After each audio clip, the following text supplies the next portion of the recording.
orangnya benar-benar kayak ekspresif gitu dan suka nyanyi. Mungkin dari situ ada momen-momen yang nempel di aku gitu kan, yang akhirnya bikin aku juga jadi sekarang jadi storyteller kayak beliau dulu di masa kecil aku gitu ya. Nah, ternyata si storytelling ini merangkul semua passion aku suka banyak hal, suka anak-anak, aku suka musik, aku suka nulis, aku suka bikin acara untuk anak-anak gitu. Jadi semuanya merangkul passion aku hingga akhirnya aku memutuskan untuk bikin uh, channel YouTube dongeng Sarangan Cerita di tahun 2016. Ini kenapa? Karena uh, aku bikin konten dongeng ini karena sebenarnya aku pengen ngasih pilihan konten yang edukatif kepada anak, orang tua, dan juga berbagai latar belakang. Karena ternyata in the end yang nonton kita itu banyak kakak-kakak yang juga lagi belajar dongeng. Ada guru, dan juga pokoknya banyak banget deh orang-orang yang akhirnya dari berbagai latar belakang akhirnya menikmati konten kami gitu. Yaitu tadi dongeng ini merangkul semua passionku gitu. Jadi kayak nulis, aku akhirnya membuat cerita kayak gitu-gitu kan. Dan tapi apa namanya, aku menyasarnya itu adalah untuk anak-anak di usia dini. Aku harap sih cerita-ceritanya tetap bisa didampingi sama orang tua gitu ya. Maksudnya di atas usia dini. Jadi kalau misalnya orang tua memberikan konten ini di bawah usia dini, itu sebaiknya ditemani oleh orang tua atau justru malahan jadi sebagai inspirasi aja nih buat orang tua. Oh, dongengnya oke nih, bisa aku bawain di rumah kayak gitu. Konsepnya kayak gini oke nih, bisa aku bawain di rumah gitu. Jadi nggak langsung nonton di misalnya buat apa namanya tidak mengizinkan gadget di usia dini gitu ya. Nah, belajar, tapi aku punya tujuan personal nih, yaitu adalah aku pengen banget belajar parenting. Karena dongeng ini sendiri adalah komunikasi dua arah, yang pastinya ada interaksi di situ, komunikasi dua arah ya kan. Dan komunikasi adalah kuncinya dari kita berumah tangga ya nggak sih, dan juga hubungan antara orang tua dan anak gitu kan. Salah satu kunci utamanya adalah berkomunikasi. Jadi di itu aku punya pengen banget belajar parenting gitu. Aku tuh masih buta banget, ini aku harus kayak gimana, tapi akhirnya aku ya udah aku start dulu aja belajar parenting dari si dongeng ini gitu. Ternyata memang dongeng ini membawa aku kemana-mana gitu, yang khususnya di parenting ya. Nah, tapi banyak nih orang tua atau orang-orang yang mau memulai dongeng itu mikir kayak, aduh harus susah deh, kayak ngingetnya susah deh. Kenapa sih aku susah banget inget dongeng, inget jalan ceritanya gitu. Apakah harus lebay, harus heboh, harus nggak sih ceritanya kancil lagi, kejar-kejaran sama apa namanya, sama macan, sama si monyet, terus juga sama siapa lagi, buaya gitu kan. Apakah harus bisa acting? Apakah harus bikin anak duduk lama? Apakah harus ceritanya baru gitu? Aduh, banyak banget ya. Aku juga nggak tahu. Mungkin bisa di-share juga kegundahan ibu-ibu, ayah-ayah, kakak-kakak uh, yang terasa gitu ketika mau mendongeng. Coba di-share, mungkin nanti kita bisa bahas ya. Nah, tapi ternyata percayalah, semua bisa bercerita. Semuanya bisa bercerita, semua suka cerita, semua suka curhat kan. Kalau misalnya ibu-ibu suka curhat, itu udah dongeng. Itu udah seni bercerita gitu ya. Kalau suka curhat sama sahabatnya, ini aku tuh lagi ngedongeng loh, ini aku lagi ngedongeng, kamu dengerin ya gitu ya. Jadi basically semua orang suka cerita, tapi kapan sih sempatnya mendongeng, sedangkan aktivitas kita jadi ibu-ibu banyak nyuci, masak, ngelonin anak, nyopin anak, belum lagi GTM ya bun ya. Terus udah gitu, gimana sih cara mulainya gitu ya. Ini anak-anakku, kalau ibu-ibu lihat ya di sini, ada anak-anak aku dibacain buku sama ayahnya, ini gak bener ya posisinya ya. Tapi ya ini ya begitulah, bapak-bapak suka absurd. Terus juga di sini ada anak aku yang pertama dan yang kedua ini jaraknya cuma 1 tahun 1 bulan. Jadi aku 3 atau 4 bulan gitu, anakku yang pertama 3 atau 4 bulan gitu udah hamil lagi. Jadi kebobolan setahun sebulan dapat adik lagi. Dan ini jaraknya benar deket, tapi kakaknya udah bisa dongengin adiknya. Masih 1 tahun. Ya, jadi percayalah semuanya bisa mendongeng, bisa bercerita. Bahkan untuk anak yang masih di bawah 2 tahun aja udah bisa cerita ya. Gitu. Tapi inilah kan sistem. Nah, kalau guruku bilang, kakakku bilang nih namanya Kak Ayo, luangkanlah waktu bukan mencari waktu luang. Begitu. Kapan ya? Luangkanlah waktu gitu ya. Mulainya dari kapan? Aku mau tanya, sekarang anak-anaknya ibu usianya berapa? Ada yang masih lagi hamil atau udah SD kah? Gitu, coba kasih tahu aku. Mulainya dari kapan? Mulainya dari sekarang yang pasti. Gak ada yang terlambat kalau misalnya anaknya udah gede gitu ya. Gak ada yang terlambat, silahkan dimulai dari sekarang. Tapi sebaiknya dan efektifnya itu adalah di usia pas kita lagi hamil, pas lagi mengandung.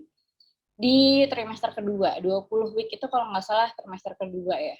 Dan kalau aku pribadi, ini cerita aku waktu hamil anakku yang pertama, aku tuh jadi ibu-ibu walaupun aku sering berinteraksi sama anak kecil mendongeng, tapi tuh aku sempat ngerasa kayak, kok nanti kita harus ngobrol ya sama perut ya, terus kita ntar harus ngobrol ya sama anak, kok beda ya rasanya sama anak sendiri, kok aku kayaknya gugup banget nih, kayaknya canggung banget nih kayaknya gitu. Entah kenapa kayak banyak ketakutan aku gitu kan. Nah akhirnya di sini tuh aku kayak dari aku baru hamil day one gitu, aku tahu aku hamil, aku langsung mulai membacakan buku untuk anak aku di dalam perut, walaupun usianya aku belum 20 minggu ya, benar-benar kayak masih awal bulan itu, awal-awal kehamilan, aku bacain setiap hari, hampir setiap hari. Terus kalau misalnya kita yang muslim bisa bacain Quran juga gitu kan, pokoknya ngobrol, intinya adalah bercerita itu kan komunikasi, kita ajak ngobrol gitu dong, ini komunikasi, kita ajak ngobrol, bacain buku setiap hari, itu ternyata bikin aku mengurangi rasa gugup aku dan ngelatih aku untuk ngobrol sama anak gitu. Tapi itu butuh latihan gitu ternyata.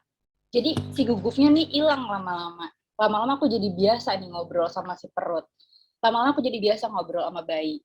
Kayak gitu. Tapi memang harus dilatih terus. Dan dilakukannya kapan aja terasa nyaman. Misalnya habis sholat, atau misalnya mau tidur, habis makan, nah ibu kenyang banget, tadi ibu tuh makan sambal, habis itu ini segala macam ibu ceritain hari itu, ceritanya happy.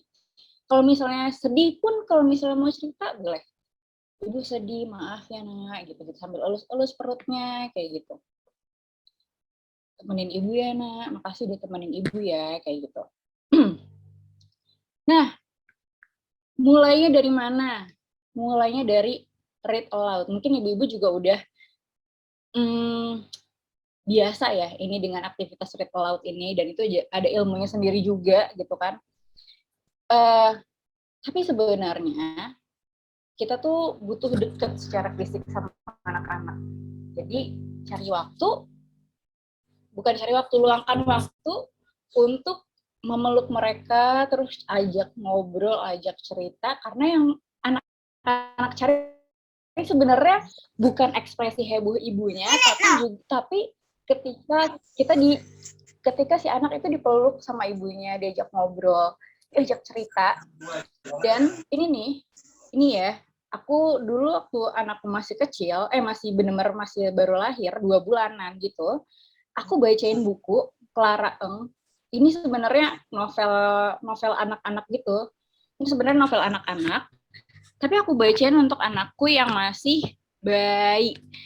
Karena waktu itu yang tadi aku bilang, aku tuh ngerasa kayak kok aku ngerasa gugup ya ngobrol sama anak gitu, bukan gugup, bingung ngobrol apa lagi nih gitu, aktivitas apa lagi nih gitu. Akhirnya aku ajak dia baca buku ini, ajak ngobrol. Sebenarnya aku cari bahan obrolan gitu, cari bahan obrolan dan aku bacain buku ini.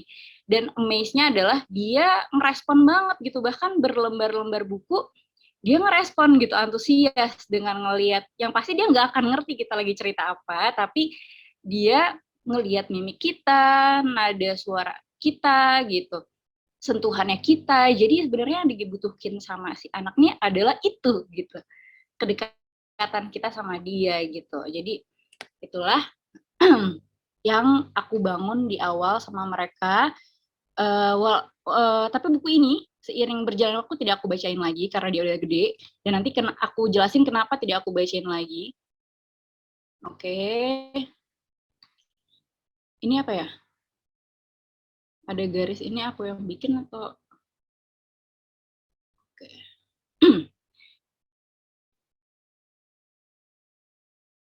Mbak, ini ada apa sih, garis apa sih nih? Aku yang bikin ya? Kurang tahu, Kak. Kayaknya boleh di close dulu, mungkin nanti di share ulang. Oke. Mana nih? Aku close dulu ya.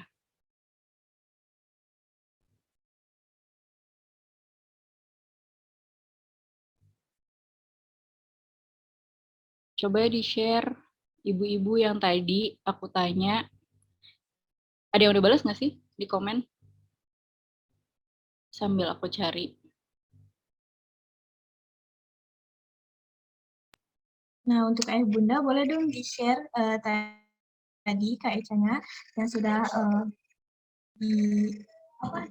Yang sudah Kak Eca share gitu, boleh ayah bunda yang punya insight-nya boleh ditulis di kolom komentar ya. Oke.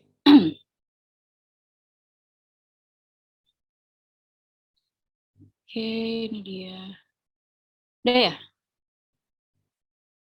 Oke deh. Aku mulai lagi ya. Oke, teman-teman, aku mulai lagi. Jadi, apa namanya? Tadi kita lagi bahas tentang read aloud ya, kedekatan dengan anak gitu ya. Aku yakin sih ibu-ibu mostly udah melakukan ini ya nggak sih? Apakah ada kesulitan waktu untuk melakukan ini? Pasti 1-2 kali mungkin ketika kita menjadi ibu otomatis akan melakukan ini ya nggak sih? Terus kita gimana sih mulainya, dari mana, ceritanya dari mana, tadi itu tadi misalnya kita nggak usah bikin cerita dulu, nggak apa-apa, kita bisa read aloud dulu, kita banyakin dulu bang ceritanya gitu, terus lama-lama akhirnya bisa lepas bukunya, terus kita ajak cerita, anak itu bakal lebih ingat dari kita tuh bahkan ya biasanya gitu. Terus dapatkan inspirasi dari anak, jadi hari ini kita mau cerita apa ya dek ya gitu, kita mau cerita apa ya. Terus biasanya anakku bakal jawab cerita yang aneh-aneh gitu ya. Entah cerita helikopter, entah helikopter harus ada keretanya, kayak gitu-gitu. Pokoknya ntar kita yang jadi orang tua yang harus kreatif, mengembangkan imajinasinya. Terus kita ajak aja, terus gimana ceritanya menurut kamu, kayak gitu. Terus helikopter gimana menurut kamu gitu. Jadi biarin aja dia yang bikin ceritanya lama-lama gitu. Terus buat cerita sendiri dari kejadian sehari-hari, biasanya nih aku sering banget kalau ajak mereka jalan-jalan atau bahkan bikin kegiatan di rumah, misalnya jalan-jalan ke kebun teh, nanti tuh kita bisa berbulan-bulan, 1 bulan itu kita bisa cerita itu lagi gitu. Itu nggak apa, itu udah storytelling gitu. Jadi di dan biasanya di situ ntar dia bakal menghayal, tadi aku ketemu Totoro pas lagi melewati semak-semak gitu. Tadi aku mencari Totoro di tengah hutan, di tengah semak-semak, tapi tidak ketemu, kayak gitu. Aku udah jalan jauh sekali, aku kumpulin kayu-kayu gitu. Terus kayak itu memang kegiatan yang dilakuin gitu. tapi jadinya tuh dia bercerita gitu. Dia akhirnya lama-lama anak yang cerita gitu. Kita dengerin ya. Dan kenali alam pikir mereka saat membuat cerita. Kita biasanya kita akan jadi ibu akan mengenal tentang sensitive periodnya mereka gitu. Oh mereka lagi sensitive periodnya lagi di suka ngetok-ngetok atau bikin dongeng yang kayak banyak kegiatan tuh ketok-ketok gitu. Entah bikin hujannya turun, semakin deras.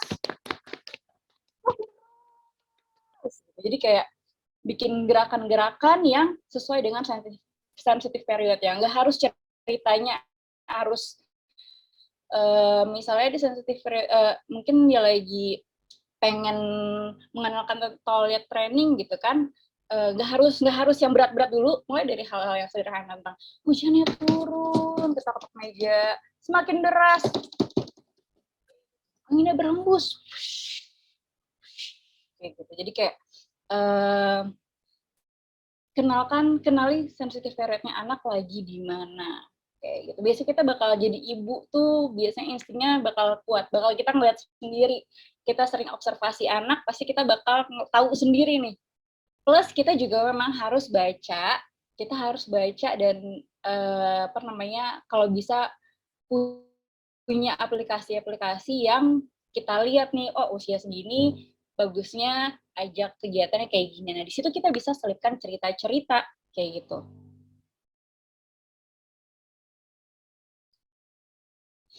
Oke. Nah, membuat cerita itu butuh keahlian. Aku pun banyak menemukan kesulitan ketika aku bikin cerita. Aku pasti bakalan konsultasi ke orang-orang yang aku percaya, yang ahli juga, atau bahkan ke orang tuaku atau ke suami gitu ya, ketika aku mau bikin cerita gitu, karena banyak yang dipertimbangkan kayak gitu ya. Kalau misalnya mau dibikin secara profesional butuh pengetahuan pedagogik gitu kan ya, dan butuh perbanyak bank cerita. Dan biasanya kalau kita mudahnya adalah dari buku anak gitu ya. Terus juga menjadi orang tua yang sensitif. Jadi kita juga harus itu tadi, kita kenali anak dia lagi mengalami kesulitan apa, kita lagi mau menanamkan value apa. Itu kita harus jadi orang tua yang sensitif dan cerita masa lalu orang tua. Jangan cerita yang galau-galau ya ibu-ibu, tapi cerita yang seru buat anak-anak sesuai usianya gitu ya. Aduh, nanti ceritanya yang enggak ya kan, jangan. Kita cerita yang normal-normal aja sesuai dengan anak-anak gitu. Misalnya nih, cerita petualangan ibu-ibu sehari-hari, petualangan ibu-ibu naik ke atas gunung. Jadi aku tuh gimana ya, anak gimana menerjemahkan petualangan aku atau aku naik gunung ke anakku yang masih 1 tahun dan 2 tahun gitu. Oh ternyata mereka nggak butuh cerita yang berat-berat kita di sana kayak gimana susahnya gitu. Tapi di sini kita bisa ngenalin dulu nih cerita membangun tendanya. Ibu membangun tenda, kalau bikin tenda itu harus bikin pakai tiang, terus udah gitu ibu berangkat tengah malam karena karena ibu mau mengejar ada sunset, sunrise gitu ya. Terus udah gitu tapi sebelum berangkat ibu harus butuh beristirahat. Kalau istirahat harus apa ya? Harus makan, harus tidur. Nanti ibu berangkat jam 12, ibu mau setel alarm. Terus jam 12 bunyinya gimana? Itu diulang-ulang kayak gitu, itu bisa jadi repetisi. Dan sebelum itu ibu harus menyiapkan alat-alat yang ibu butuhkan nih nanti di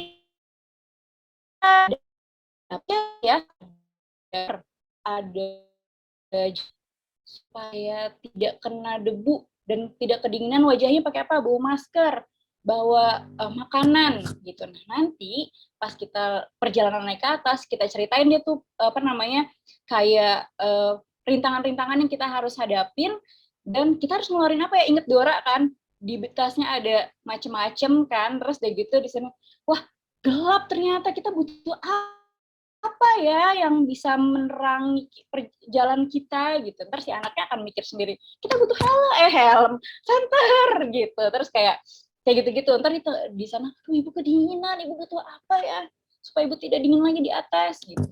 Ibu tidak kedinginan gitu. Akhirnya si anaknya bilang, butuh ini jaket, dan tiba-tiba angin berhembus.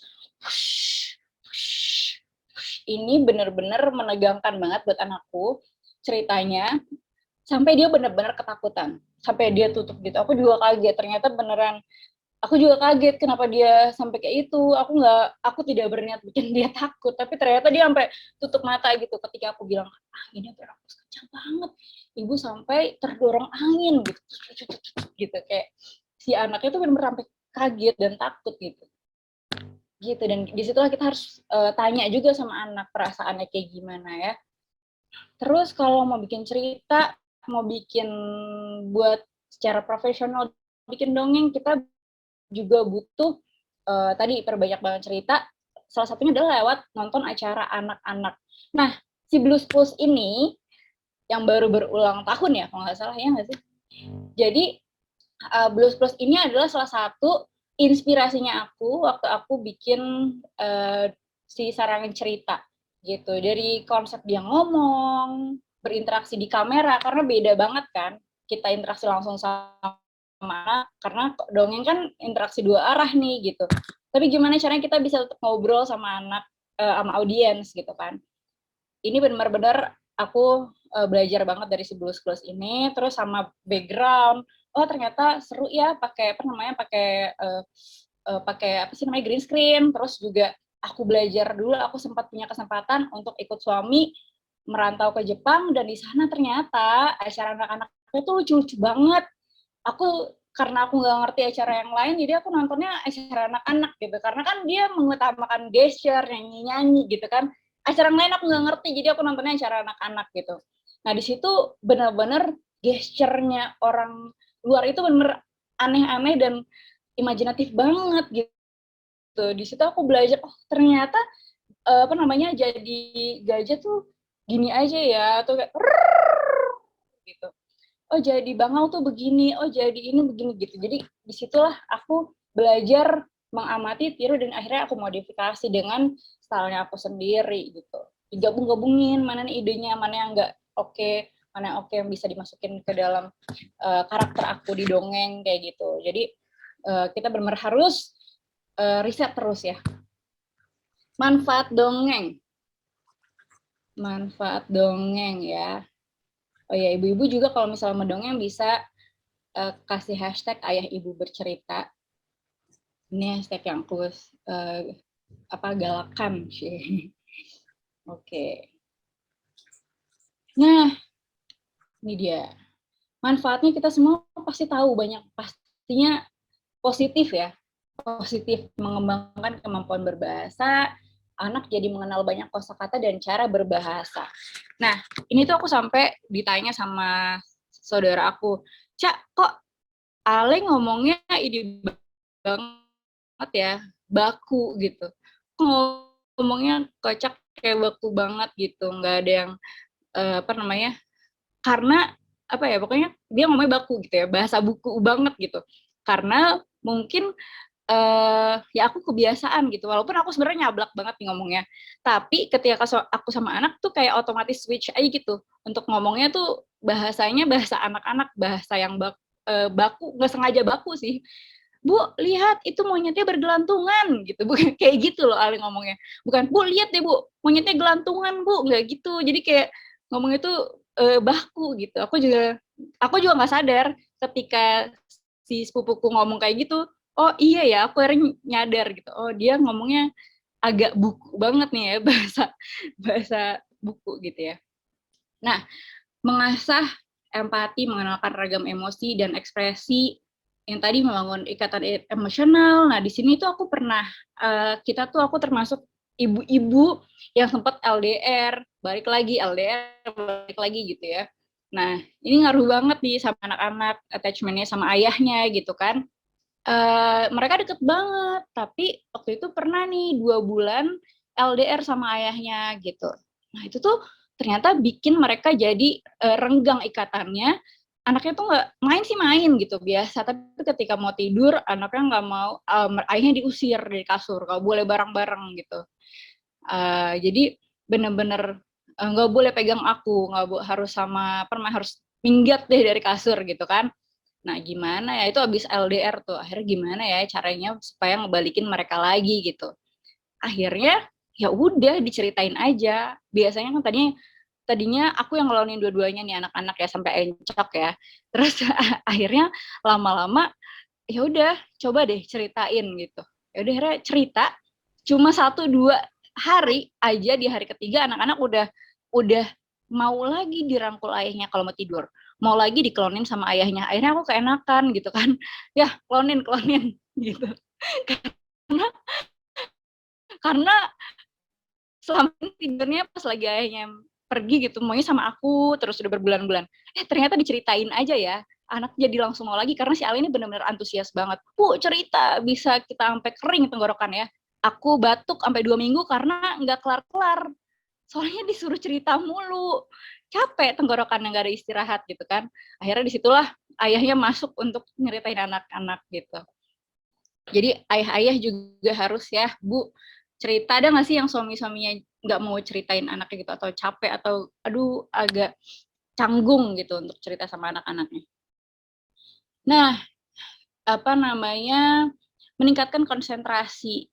Ini dia misalnya anak-anak yang terbiasa dibacakan buku, didongengin, dia otomatis konsentrasinya itu akan tahan lama gitu ya. Biasanya umumnya enggak basically anak-anak tuh 5 menit aja udah oke banget gitu. Usia dini ya. Udah oke banget nih untuk dengerin cerita lama gitu ya.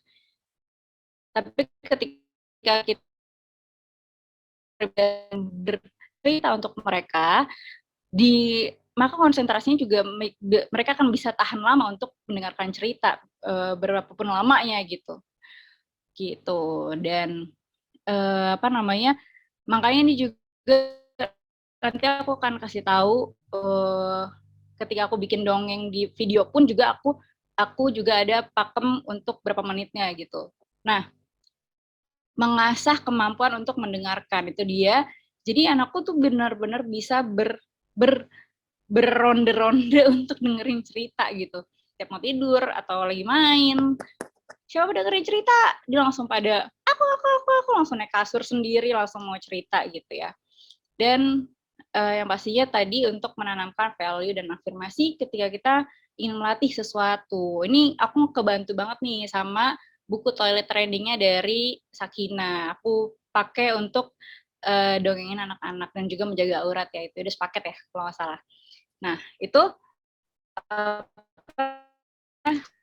aku apa namanya, si Ali dan Mimo tuh si Ali yang lagi toilet training anak pertamaku, akhirnya ya Ale nggak mau pakai diaper lagi gitu, benar-benar kayak setiap hari dia ngomong kayak gitu.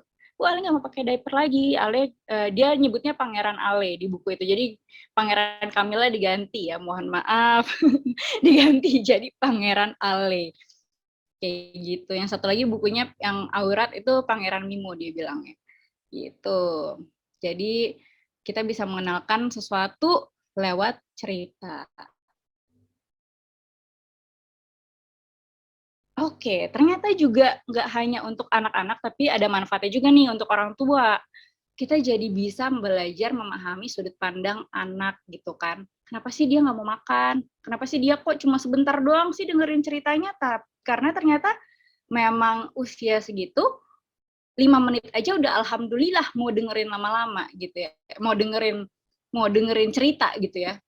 Terus udah gitu belajar berkomunikasi positif. Nah, ini tadi misalnya kita mau menyelipkan value apa ke anak-anak gitu ya.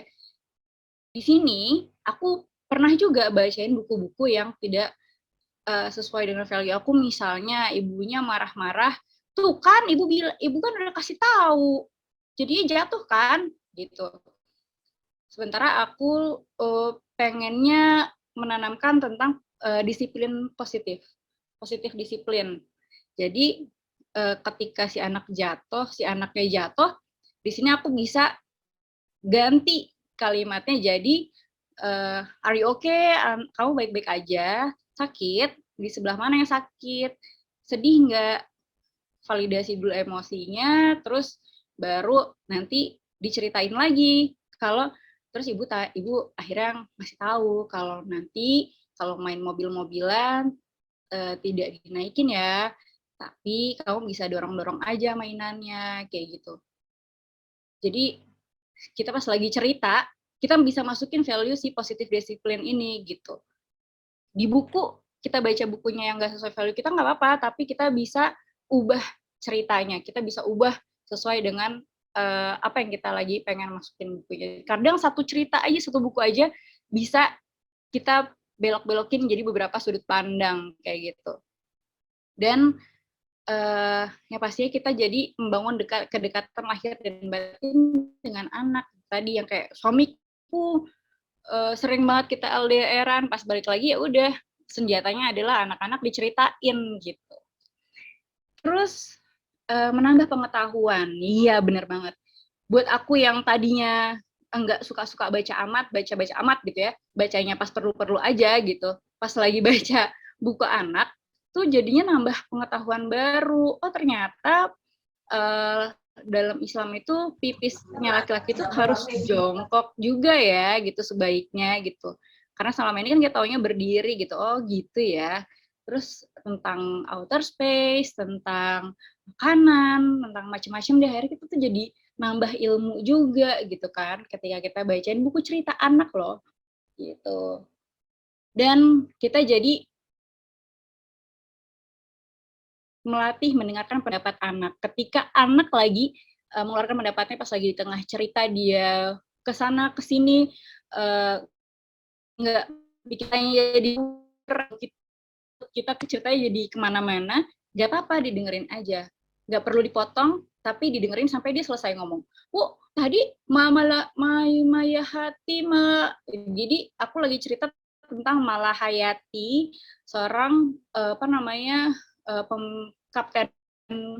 kapten Laksamana pertama wanita di Indonesia dari Aceh ya. Itu Ale suka ceritanya perang-perangan kan ya, tapi dia suka tuh ceritanya dan dia susah menyebutkan nama Malahayati ini dan dia sering banget ulang-ulang mau berusaha belajar untuk Hayati. Tapi aku dengerin dulu walaupun lama banget loadingnya dia ngomong itu, tapi ya udah tungguin sampai dia selesai. Kalau dia salah baru Malahayati gitu. Jadi kayak tungguin dulu sampai anaknya selesai ngomong, baru kita kasih tahu kalau misalnya dia ngomongnya masih belum tepat gitu. Nah, jadi kita melatih kita mendengarkan pendapat anak. Ini efeknya akan jangka panjang sampai mereka dewasa, ya kan? Dan menumbuhkan integritas. Nah, ini tuh dongeng ini menyadarkan aku juga dulu waktu aku masih belum menikah, ya. Aku banyak misalnya aku tuh dulu nggak suka makan sayur, aku takut gelap, aduh. Terus udah gitu aku juga kurang menghargai waktu, misalnya aku telat gitu ya. Jadi aku ditempatkan pada suatu titik yang kayaknya aku ketemu orang-orang yang juga ternyata telat gitu. Ternyata melihat orang telat tuh tidak bertanggung jawab sekali ya. Ternyata melihat orang telat itu bikin repot orang lain ya. Di situ saya mengatur diri aku anak-anak untuk suka makan sayur, untuk tidak takut gelap, jangan takut akan gelap, tapi aku takut gelap. Terus belajar untuk tidak telat, ceritanya untuk ceritanya tentang tepat waktu, tapi aku yang menyampaikan pun tidak tepat waktu. Jadi aku belajar untuk memperbaiki diri aku hingga akhirnya aku jadi ya udah, akhirnya benar-benar kayak pelan-pelan akhirnya berubah gitu. Jadinya suka makan sayur, apalagi sekarang punya anak harus belajar makan sehat gitu kan. Terus tidur segala macamnya juga harus ditata dengan benar gitu. Akhirnya semakin lama akhirnya aku pun ikut memperbaiki diri aku gitu. Oke, sampai sini ada yang mau cerita? Ada yang mau berkomentar?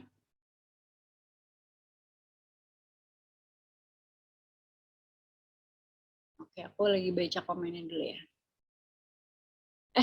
Ngomong-ngomong suara aku udah oke nggak? Ini ada yang bilang soalnya suara aku pelan. Udah, Kak. Udah ya? Baik-baik aja ya? Oke deh. Makasih ya. Aku lanjut lagi ya. Nah, ini siapa yang nggak kenal Pak Raden ya kan? Pak Raden bilang berdongeng itu membuat saya merasa kembali ke masa 20 tahun lalu.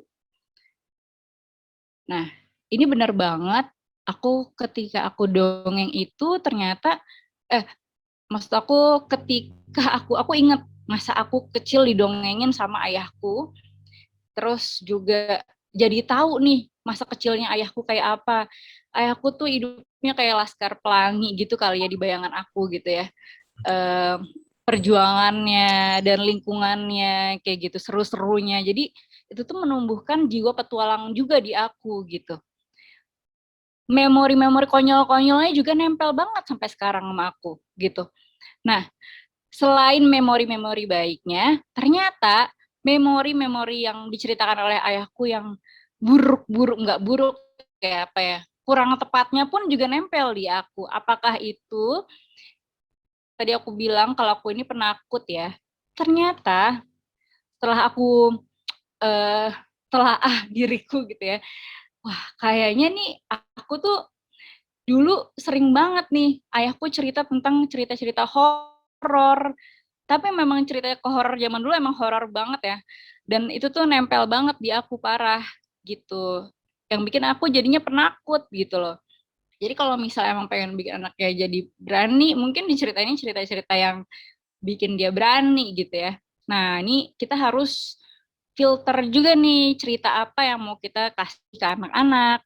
Yang pastinya tidak mengandung muatan kekerasan, ancaman, perkelahian, pembunuhan, perang gitu ya. Aku pernah baca ini The Cat in Boots ya.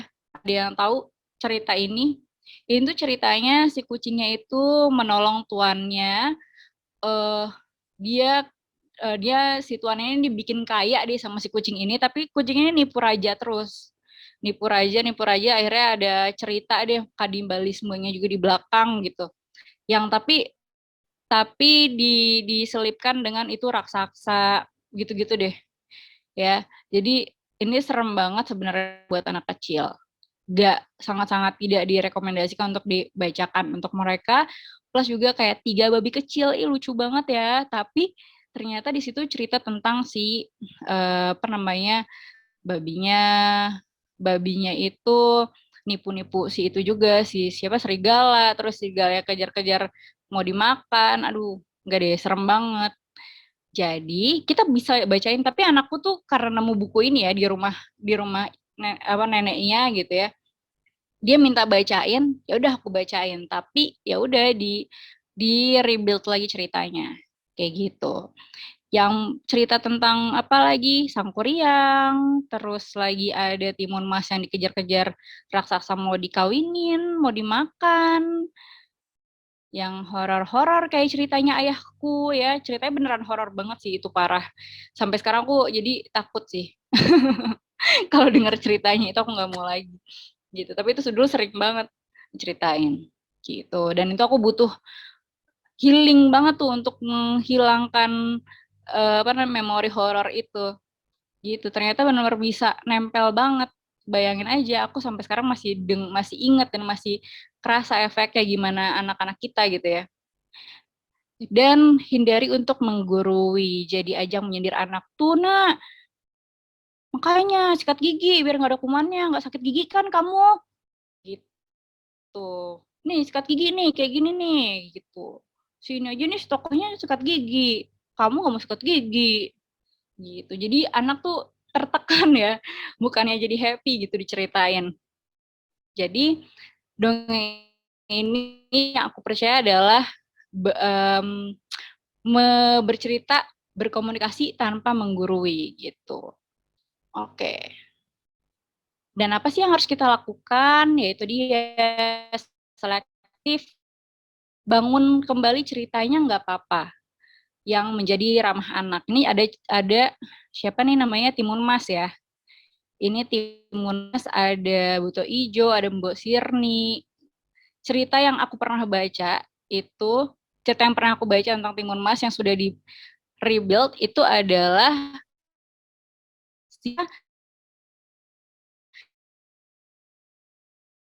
sama si Buto Ijo gitu ya. Si Buto Ijo tuh datang kan bilang mau ketemu Timun Mas gitu. Terus udah gitu tahu-tahu dikejar-kejar sama Buto Ijo gitu. Dan ternyata in the end baru ketahuan ternyata Buto Ijonya itu cuma mau berteman sama Timun Mas. Tapi karena Buto Ijo itu bilang dengan secara fisik dia berbeda, terus terlihat menyeramkan dari suaranya, terus langkahnya menyeramkan, dan dia minta sesuatu dengan tidak pelan-pelan. Oh, apa namanya? Pokoknya suaranya apa namanya?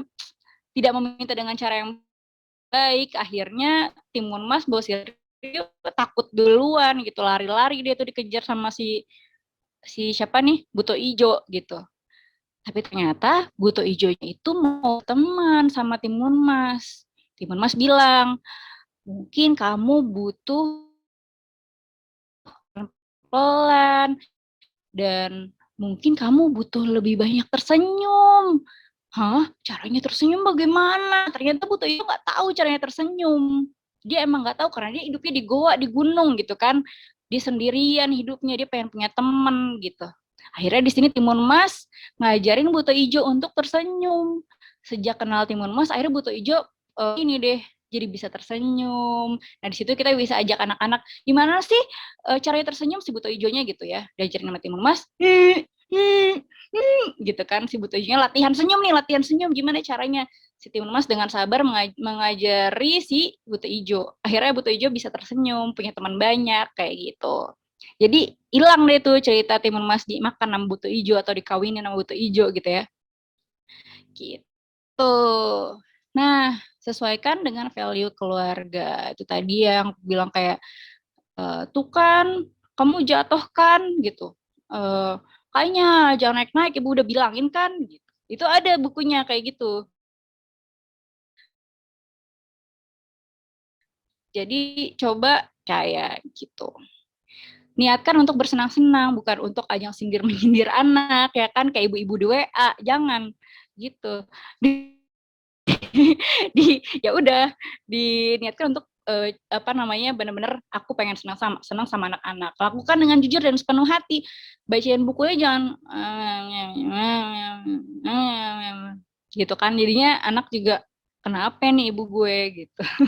Terus bacain, walaupun aku juga terjadi karena baca bukunya sambil ngantuk-ngantuk, ngantuk-ngantuk udah baca buku jatuh-jatuh terus aku ngomongnya kemana-mana, itu sering banget tuh kejadian karena ketiduran ya. Karena udah berapa ronde tuh dia minta bacain buku. Oke. Ini dia, alat bantu dongeng. Ada sok papet. Cie. Ini di kisah mainan juga bisa ditemukan ya, ibu-ibu. Oh ya, sebelumnya yang tadi, ini kita bisa pakai sensory play juga nih. Kita bisa sensory play anak-anaknya, diajak main, dia menyentuh menyentuh apa namanya, apa sih namanya, bahan-bahannya, jadi kenalan. Kita bisa gunakan alat-alat ini nih, alat-alat si tokoh-tokoh apa sih namanya nih, dolls-nya gitu ya. Diceritain ini laut, ini gunung, ini biji-bijian apa gitu-gitu deh. Menghayal deh tuh kan si anak jadinya bersama ibu-ibunya gitu, sama ayah-ayahnya gitu. Oke, ini dia. Kita bisa pakai boneka. Ada kalau yang sok puppet ini dia masuknya adalah mapet ya, mapet puppet. Bisa ada wayang, terus bisa alat peraga sains yang tata surya gitu. Bisa, terus udah gitu kalau di Montessori dia punya apa sih itu life cycle ya. Itu juga ada, kita bisa cerita tentang daur hidup, tentang hewan gitu ya, tentang hewan-hewan dari bertelur, dia punya anak, segala macam gitu. Terus dari gambar juga buat ibu-ibu yang bisa gambar, silahkan gambar. Biasanya ayah ini yang gambar. Kalau aku gambar Totoro, dia minta aku gambarin Totoro. Jadinya kayak anak tikus. Jadi aku menyerah aja, aku nggak usah gambar deh gitu. Gambar, pokoknya nggak banget deh kalau aku gambar. Tapi anak-anak tetap suka, alhamdulillah. Ya, kemampuan acting. Oke, ini sebenarnya kemampuan acting ini nomor sekian kalau misalnya kita mau dongeng di rumah ya. Jadi ya udah kita ngomong, olah vokal, mungkin yang menurut aku lebih penting adalah suara, olah vokal gitu ya. Lebih lebih kayak ke pengucapannya lebih jelas. Tapi kalau misalnya kita mau diubah gaya suaranya, itu nomor kesekian juga, sama kayak acting gitu ya. Itu nomor kesekian, yang penting anaknya nyaman dulu, dia nggak akan mikirin ibunya jelek atau ibunya salah ngomongnya, itu nggak akan dipikirin sama mereka kayak gitu. Jadi hajar aja, nikmatin aja, nggak usah takut gitu, nggak usah takut salah gitu. Jadi yang penting pengucapannya jelas, anak ngerti ngomongnya kita kayak gitu, karena dia akan belajar banget tuh. Terus musikal, oke, ini dulu aku tuh belajar banget nih untuk dongeng musikal karena aku suka di musik gitu. Cuma aku tidak bisa main alat musik dan aku tidak bisa mengarang lagu awalnya. Akhirnya aku seiring perjalanan waktu, aku belajar untuk bikin lagu, aku bikin cerita kayak gitu. Aku bikin lagu, bikin lirik, bikin nada.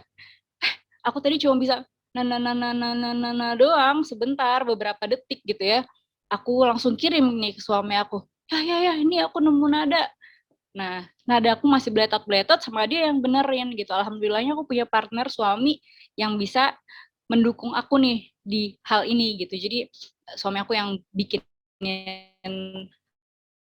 nadanya kayak gitu. Dia menerjemahkan kebeletot-beletotan suara nada aku dan suara aku gitu.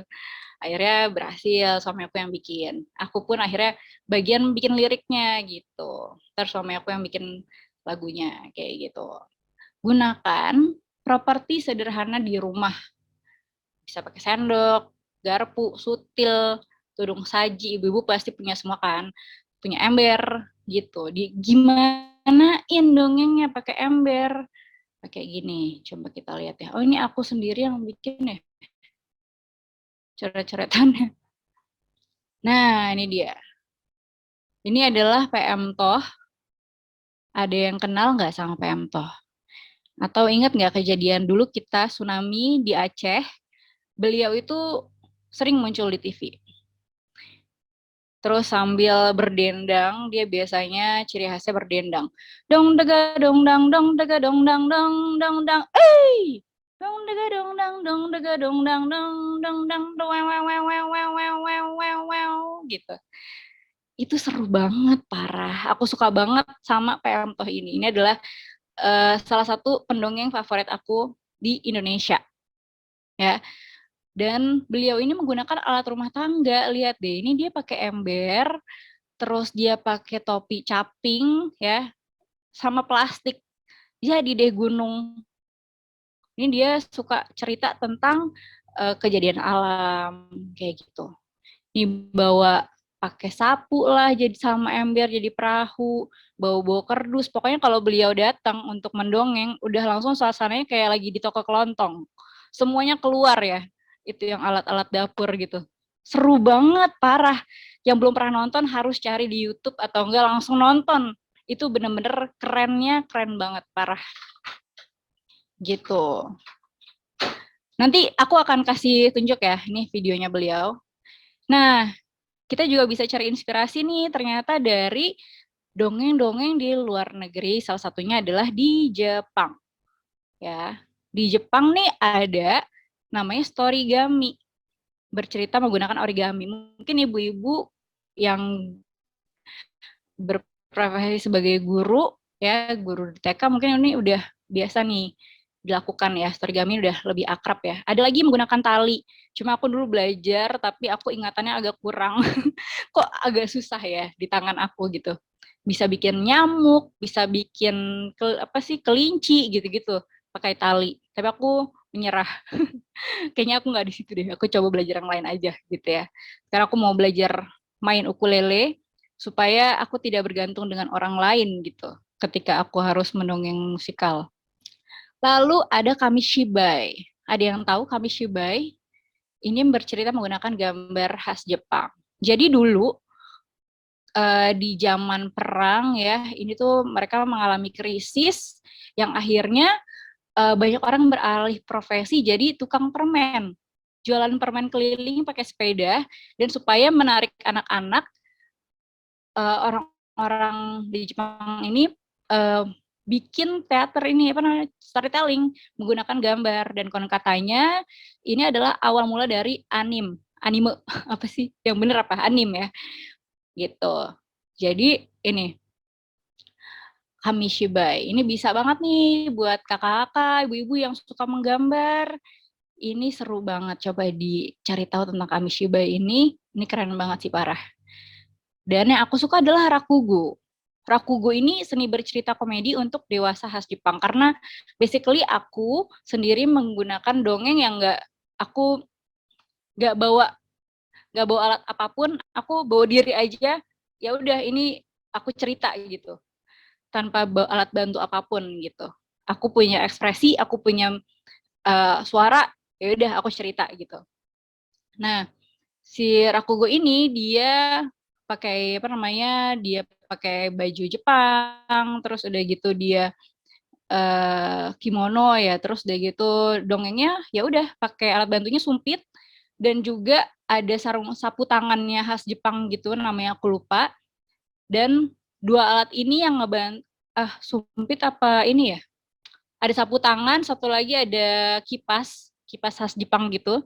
Nah, ini tuh dipakai untuk jadi alat dia bercerita dan bisa diimajinasikan menjadi macam-macam banget gitu. Keren banget. Nanti aku juga akan kasih tahu videonya kayak apa. Oke. Nah, jadi dulu sebelum ada mesin cetak, belum ada kertas, belum ada buku ya. Peradaban itu dibangun oleh segulungan kisah dongeng. Begitu. Jadi basically semua orang bisa bercerita ya. Dulu aja nggak ada apa-apa, nggak ada, semuanya bisa cerita. Semuanya cerita gitu, bermula dari cerita. Gimana sih kalau mau belajar dongeng, ikut kelas dongeng kayak ini, bisa ikut komunitas-komunitas dongeng? Apakah udah ada ibu-ibu yang gabung di komunitas dongeng? Coba kasih tahu aku. Siapa tahu kita satu komunitas ya. Karena aku ini nomaden, aku jadi ikut di beberapa komunitas. Ada Ayo Dongeng Indonesia, ada Kumpul Dongeng Surabaya, ada di Bogor juga ada Dongeng Kota Hujan. Terus sekarang aku lagi bergabung dengan komunitas dongeng se-Indonesia namanya Forum Dongeng Nasional. Di situ ada Kak Ayo, Kak Rona, ada Kak Awam, ada kakak-kakak siapa aja ya, banyak deh. Banyak banget, ada Kak Ojan, banyak deh. Dan aku belajar banget dari mereka. Ada PM Toh juga, jadi bener-bener aku seneng banget ketemu sama para apa ya namanya senior-senior gitu. Belajar baru lagi, belajar banyak hal baru lagi. Terus datang ke festival dongeng kalau di November itu biasanya lebarannya Pak kakak-kakak, festival dongeng yang diadain oleh Ayo Dongeng Indonesia, Kumpul Dongeng Surabaya, gitu. Mereka tuh biasanya bergilir ya, dalam 1 minggu penuh, ntar bakal ada banyak kita dari pendongeng-pendongeng seluruh Indonesia, gitu. Apakah ada yang udah pernah datang? Dulu biasanya kita dongengnya itu di Museum Nasional, Museum Gajah, gitu. Dan ini pendongengnya nggak cuma dari Indonesia, tapi dari internasional juga. Ada yang dari Jepang, ada yang dari Australia, dari Korea, ada yang dari Thailand. Pokoknya banyak banget pendongeng-pendongeng yang bisa kita belajar bareng di situ. Gitu.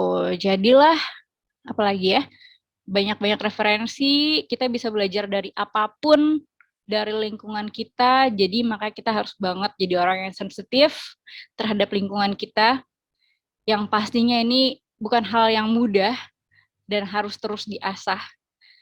Perbanyak referensi, dan yang paling penting adalah latihan, coba jalan aja, go ahead, gitu ya, maju. Teknik mendongeng, repetisi ya. Ini biasanya si repetisi ini adalah untuk nguatin cerita, dan misalnya kita mau ngebahas tentang cerita menggosok gigi, dan kita ajarin nih gerakan gosok gigi ya, kanan kiri atas bawah gitu ya. Nah itu tuh dibikin lagu atau dibikin nada, bikin apa sih namanya, kata-kata yang berima gitu ya, jadi anak ingat gitu, atau gerakan-gerakan gitu, ataupun cuma gerakan ataupun kayak transisi satu cerita ke cerita yang apa namanya, satu adegan ke adegan yang lain. Misalnya, kura-kura hendak mencari rumahnya. Ia pun, aku mencari rumahku. Apakah kamu melihat rumahku? Akhirnya kura-kura berjalan lagi dan dia bernyanyi. Bum diada bum diada bum diada bum diada bum. Setiap dia melanjutkan perjalanannya, kita gunakan nyanyian itu. Bum diada bum diada bum diada bum diada bum. Atau bisa juga misalnya jam dinding berdetik. Tik tik tok tok tik tik tok tok tik tik tok tok tik tik tik tok tok tik tik tok tok tik tik tok tok tik gitu. Jadi nggak harus bunyi ayam jadi nggak harus kayak gitu. Kalau misalnya emang tidak bisa kukuruyuk gitu. Kalau misalnya jadi apa namanya, kita bisa terserah kita nyaman yang kayak gimana, lakukanlah gitu. Nggak ada pakem-pakem khusus ya kalau soal suara kayak gitu-gitu. Bisa juga gugah antusias anak-anak dengan nyanyian dan permainan gitu. Jadi misalnya sebelum bercerita kita main dulu, nanti kita habis itu cerita dengan sesuatu yang relate sama permainannya.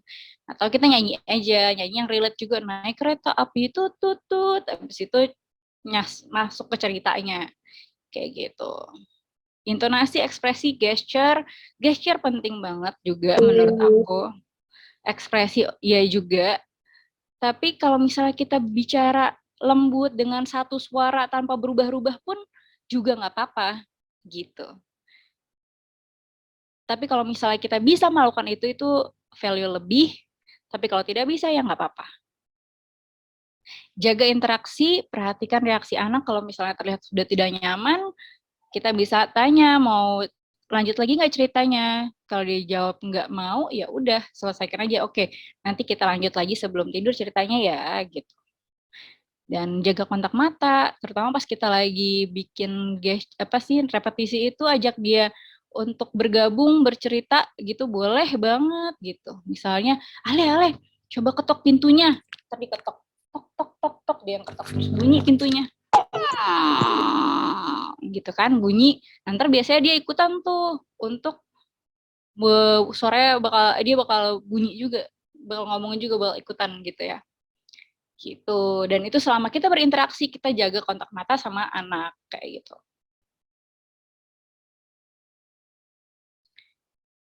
Teknik dongeng di rumah. Sebenarnya nggak ada yang aneh-aneh, sama ya kayak tadi. Yang penting nyaman, yang penting asik orang tuanya gitu, dan luangkan waktu, libatkan anak masuk ke dalam cerita, dan yang paling penting adalah jauhin gadget dulu, taruh dulu gadgetnya, kita ngobrol sama anak gitu. Nikmatin momennya, bikin momen cerita itu jadi sesuatu yang buat hiburan kita, buat hiburan anak-anak juga gitu. Gitu, kita bisa pakai sensory play juga ya. Itu seru banget sih, favoritnya anak-anakku tuh main sensory play. Nah, kalau di depan pentas, ada bedanya nggak sih? Basically sama aja, tapi kita butuh riset dan berlatih lebih.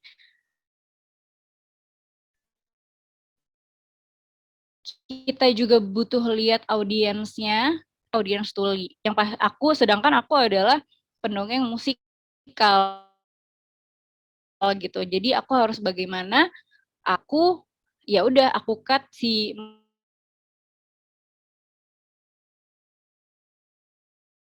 di sini di situ aku mau mengutamakan untuk pronunciation-nya jelas, pengucapannya iya, harus bagaimana gitu. Gerakannya benar-benar kita mengutamakan gesture kayak gitu. Dan alhamdulillahnya mereka mengerti apa yang kami sampaikan.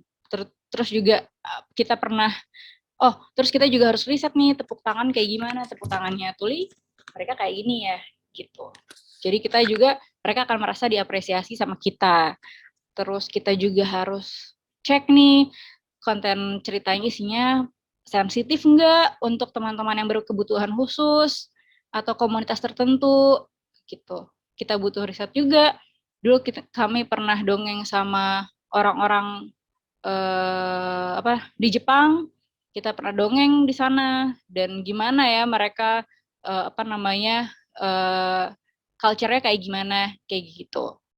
Jadi kita nggak kaget dan kita bisa apresiasi mereka gitu. Buat yang ibu-ibu suka lupa nih ceritanya, aduh udah nyampe mana tadi ya, tenang aja aku juga pernah mengalami hal itu, tapi aku nih bikin bikin tulisan pointer kayak gini ya, poin-poin apaan aja yang mau aku sampein, alurnya kayak gimana, itu poin-poin aja. Dari situ aku ntar berkembang sendiri ceritanya, kayak gitu. Ini aku dulu pakai ini waktu aku siaran. Dulu aku siaran radio dan pointer ini adalah salah satu cara belajarnya penyiar supaya dia ngomongnya lancar gitu. Jadi diri sendiri munculkan karakternya. Tadi kita bisa pilih kekuatan kita di gambar kah, di musik kah, atau kita biasa membahas tentang parenting kah, atau apapun itu. Kayak Sakina juga punya kekuatan di ceritanya gitu kan, tentang value-value-nya yang mau dikenalkan gitu kan. Itu benar-benar kita bisa kuatin di situ karakternya mau kayak gimana. Bahkan dari kostum juga bisa ya. Dari kostum kita bisa kuatin di situ.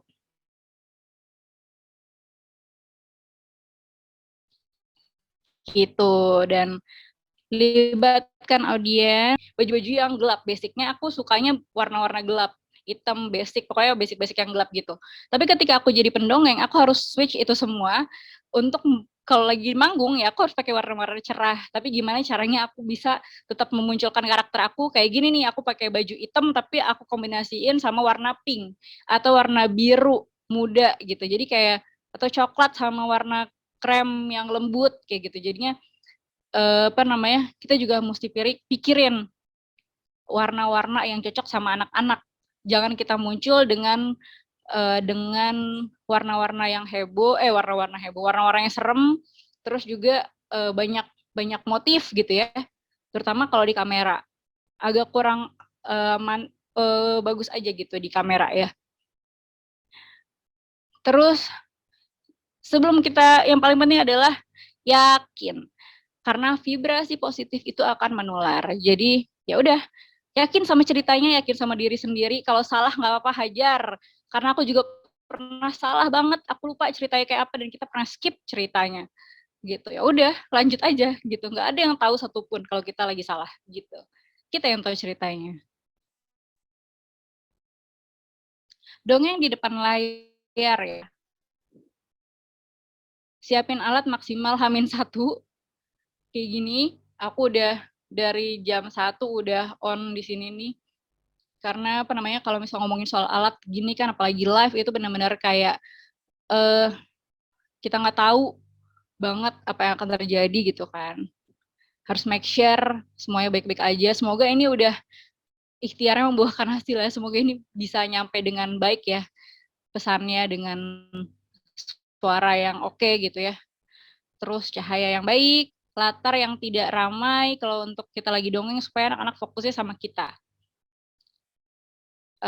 Terus matanya natap kamera, bukan natap layarnya. Interaksi, misalnya kayak di Blue's Clues gitu ya. Hai, kalian dengar ada surat datang, gitu. Di mana ya? Ada di mana nih? Apa kalian melihat ada jejak kaki Blue? Kayak gitu. Ada yang inget nggak? Nah, aku juga kayak gitu. Kalau misalnya lagi dongeng, teman-teman, apakah menurut kalian kita harus bagaimana? Menurut kalian si Tommy harus bagaimana? Gitu. Teman-teman. Terus kita misalnya kita mau melakukan gerakannya ke arah kamera, jangan ke sana ke sini gitu. Usahakan gerakannya kalau misalnya pun ada gerakan ke sana, kita ntar berikan gerakan juga ke arah kamera. Jadi si anak ngerasa diajak gitu untuk berinteraksi. Dan penggunaan green screen ini karena aku juga ada beberapa video yang aku gunakan green screen, ini harus uji coba dulu dengan matang. Sebelumnya aku dulu nggak, green screen udah pasang aja gitu. Ternyata banyak banget nih ilmunya si green screen ini. Udah capek-capek seharian bikin cerita, si videonya ternyata gagal total gitu ya. Ngediting jadi susah banget. Ya udah akhirnya dari situ aku belajar pakai green screen itu harus minimal jaraknya ada satu apa sih namanya? Satu lengan gitu ya. Satu lengan minimal gitu. Supaya tidak berbayang, terus cahaya harus bener. Karena benar-benar ngandelin cahaya banget nih si green screen ini gitu. Bahkan dulu aku pernah di fase bikin cerita pakai flashnya HP dan cahaya matahari yang udah mulai redup di sore hari. Jadi ya udah apa adanya banget itu bikin cerita gitu.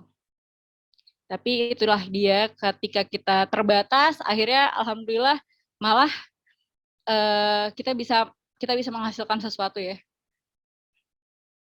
Tidak menjadi halangan kita untuk menghasilkan sebuah karya. Nah, setelah cerita, coba lakukan ini. Tanya perasaan anak. Kita nggak perlu, yang tadi aku bilang nggak perlu menggurui, tidak perlu memberikan kesimpulan dan nilai moral. Jadi, ceritanya adalah tentang kebaikan dan tentang kejujuran. Tidak perlu, karena ternyata anak itu imajinasinya banyak. Jangan kita batasin, biarkan aja imajinasinya liar. Justru kita gali aja sudut pandangnya dia. Kita tanya, kita kasih kesempatan dia untuk berpendapat. Menurut kamu ceritanya kayak gimana? Seru nggak? Asik nggak? Takut ya tadi pas bagian ada anginnya bertiup kencang. Gak apa-apa.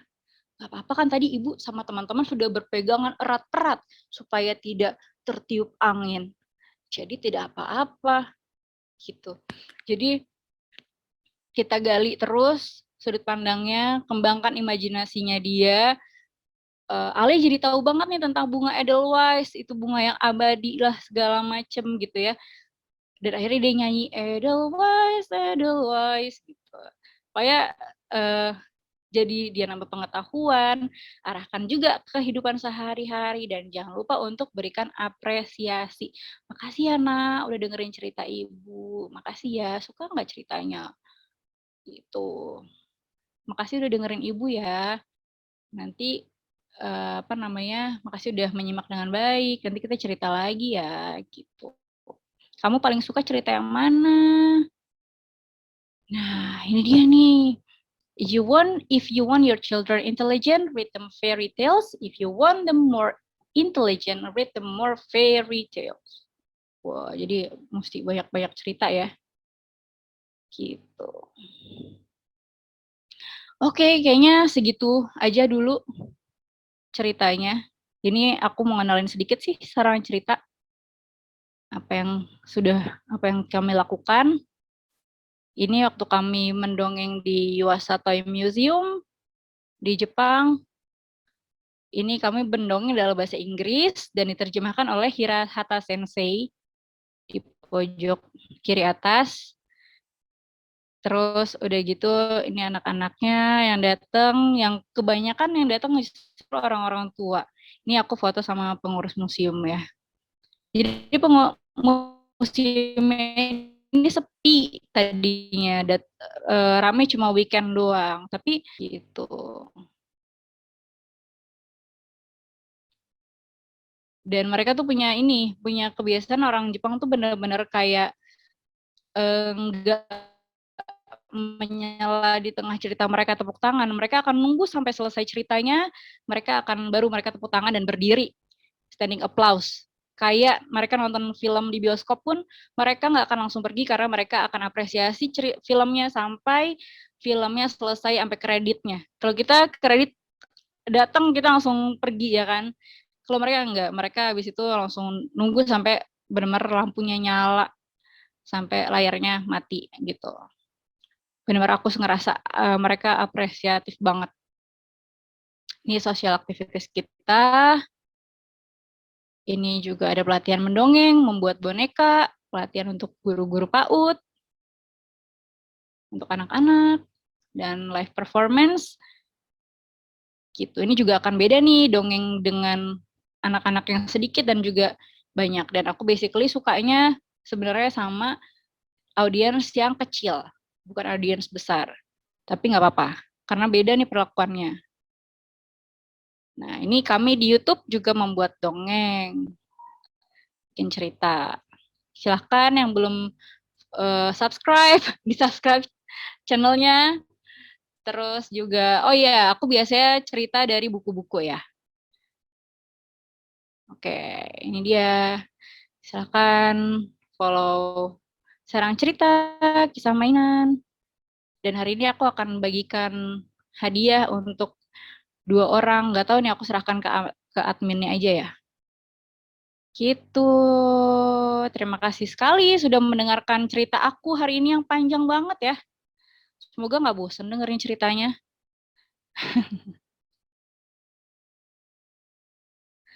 Oke, Kakak admin.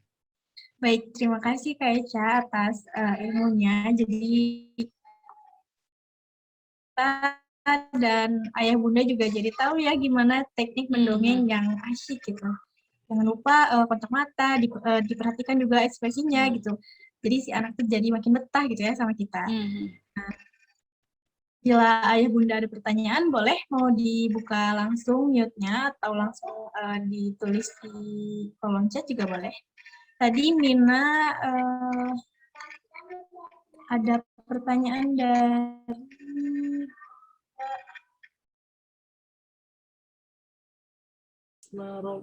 Bunda Faiza Nurul. Assalamualaikum, izin bertanya, Teca.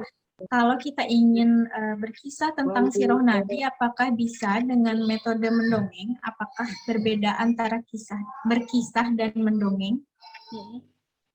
Bisa banget ya, bisa banget. Kita bisa, apa namanya, bahkan nih aku mau kasih ceritanya ya. Aku mau kasih videonya aja nih, ini bagus banget nih. Videonya PM toh, tapi share screen-nya gimana ya? Bentar, aku close dulu. Ini sesuai nih yang ditanyain ya.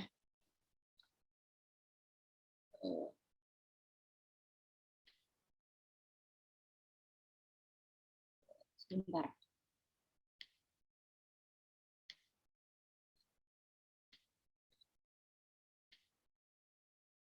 Oke, ini aku akan share yang oke, udah masuk ya?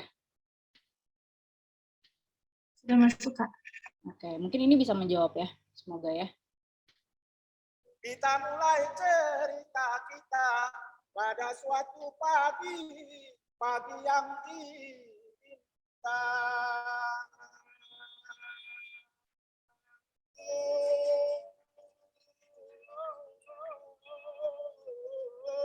Cerita ini cukup lama saya persiapkan, saya membuka Al-Quran, mencari ayat-ayatnya.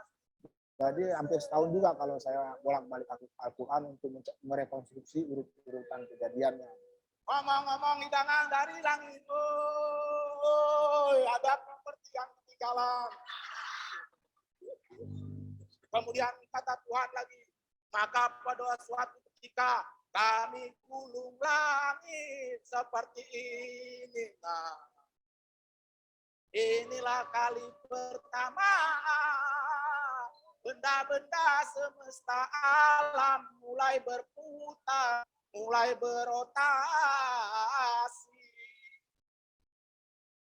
Lantas seketika terciptalah berbagai Oke, itu tadi ya. Apakah menjawab?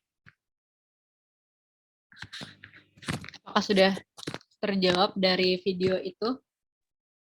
Semoga video tadi bisa menjawab pertanyaan Bunda Fauziah ya. Ya, jadi bahkan PM Toh sendiri dia benar-benar ngulik tentang Al-Quran ini sampai setahun ya. Dan sekarang aku rasa udah banyak buku-buku yang juga ngebahas tentang isi-isi Al-Quran dan bahasanya ramah anak gitu. Bahasanya benar-benar kita bisa ceritain dengan bahasa sehari-hari gitu. Terutama juga buku-bukunya Sakinah, ini kan benar-benar dari Al-Quran ya kan? Gitu. Jadi benar-benar ini buku-buku Sakinah gitu, nggak usah jauh-jauh gitu. Tentang sabar, tentang Allah itu bagaimana, gitu. Apalagi nih, tentang sexual harassment. Sebentar ya, aku baca dulu. Oke, tentang sexual harassment itu kita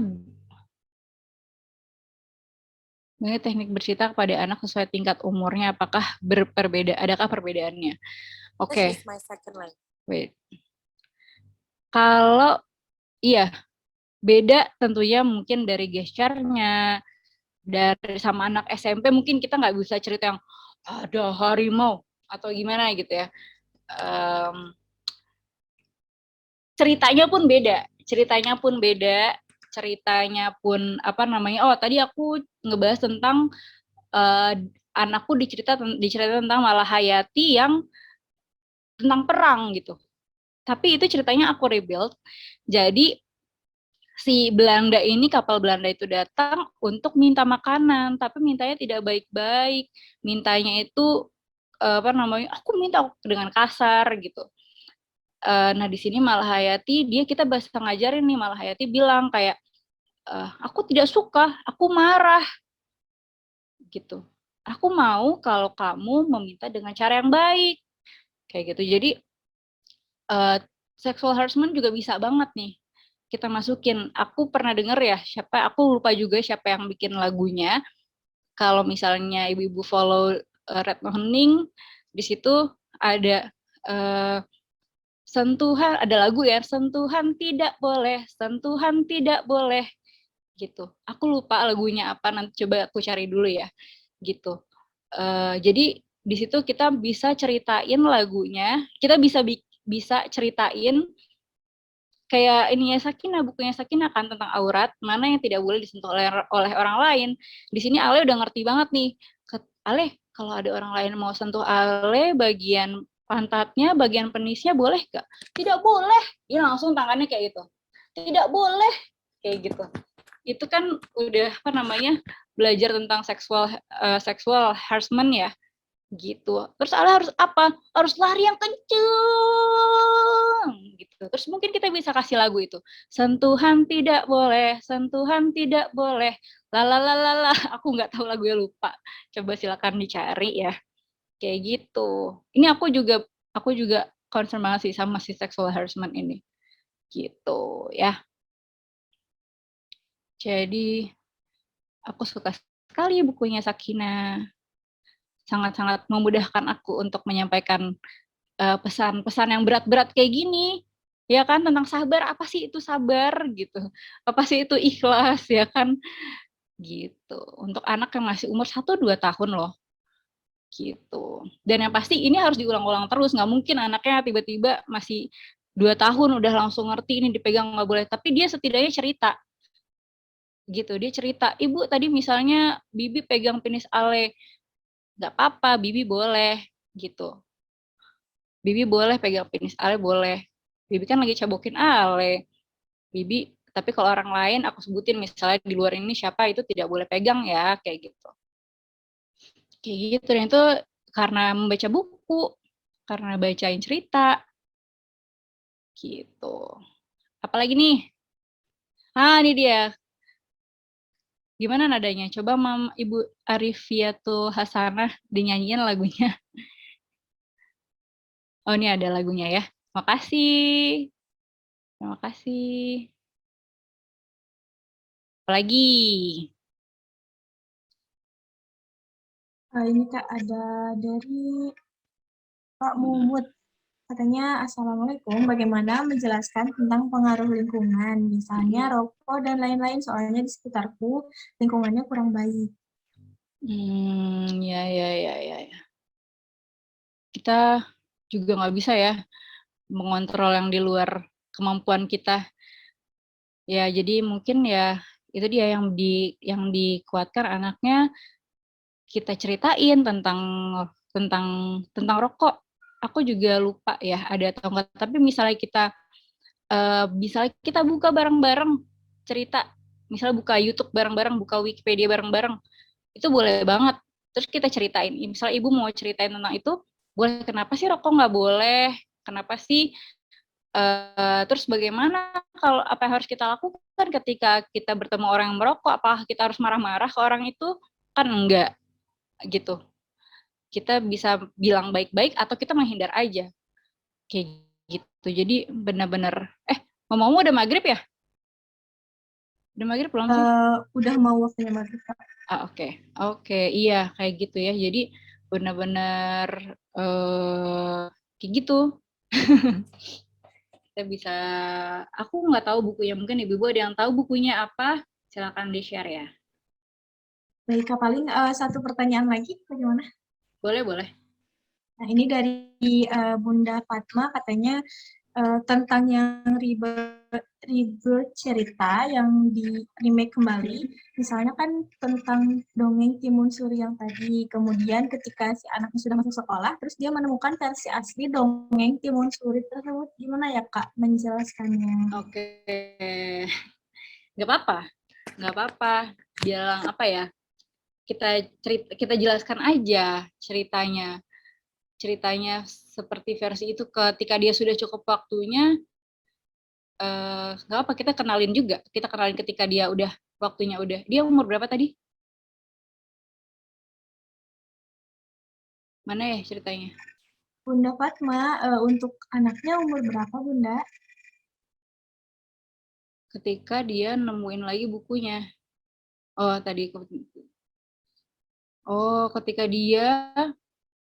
Ketika dia masuk sekolah, terus dia nemu versi asli dongeng Timun Mas ya. Kalau Timun Suri enak tuh buat lagi buka puasa. Gimana cara jelasinnya? Gak apa-apa, ceritain aja kalau itu belum waktunya untuk dibaca, gitu kali ya. Gitu. Jadi kita ceritain aja, ada beberapa versi. Kalau anaknya udah bisa diajak komunikasi, mungkin kalau aku dari walaupun dia masih kecil pun, sekarang dia umur 2 tahun pun aku ajak ngobrol logis aja sih gitu. Ajak aja ngobrol, kalau ini tuh ada beberapa versi ceritanya, tapi yang paling ibu suka nih yang ini nih, si Timun Mas yang dia berteman sama siapa tadi namanya? Sama Buto Ijo, kayak gitu. Gak apa-apa. Kalau yang ini ceritanya belum waktunya dibaca atau mungkin terlalu kasar untuk dibaca, belum waktunya kamu untuk baca ini gitu. Gitu kali ya. Oke. Baik, terima kasih Kak Eca. Mungkin Ayah Bunda ada yang mau ditanyakan lagi atau Kak Ecanya ada yang mau disampaikan lagi? Oke, terima kasih yang sudah ikut kelas hari ini. Aku senang sekali. Semoga bermanfaat, dan nanti aku mau kasih 2 hadiah boneka. Jadi satu paket itu ada 3 boneka gitu. Jadi untuk yang sudah bertanya, nanti mungkin admin timnya aja Sakina yang pilih kali ya siapa yang dapat boneka untuk hari ini. Bonekanya dari Kisah Mainan. Nanti aku harap sih bisa difoto atau video pas lagi momen sama bonekanya ya. Iya baik, Kak Eca. Oke. Baik, karena waktunya juga sudah mau ke maghrib, jadi nggak apa-apa ditutup saja. Kak Eca nggak apa-apa kan ditutup aja? Iya. Baik. Banget ya. Baik, untuk Ayah Bunda, Mina ingatkan kembali, jika Ayah Bunda mempunyai insight kajian hari ini, bisa dong di-share insight-nya di story Instagram, lalu jangan lupa tag Sakinah Family dan saran cerita. Nanti Mina akan pilih siapa saja yang akan mendapatkan hadiah dari Mina dan Kak Eca. Nah, Mina juga mau ngasih tahu, untuk Sakinah juga akan meluncurkan kolbun salim yang seri terbaru, yaitu 2 tolong terima ya Bunda. Nah, sekian dari saya, Fatir Diana, pamit undur diri. Wassalamualaikum warahmatullahi wabarakatuh. Terima kasih ya Bunda, dan terima kasih juga Kak Eca, terima kasih banyak.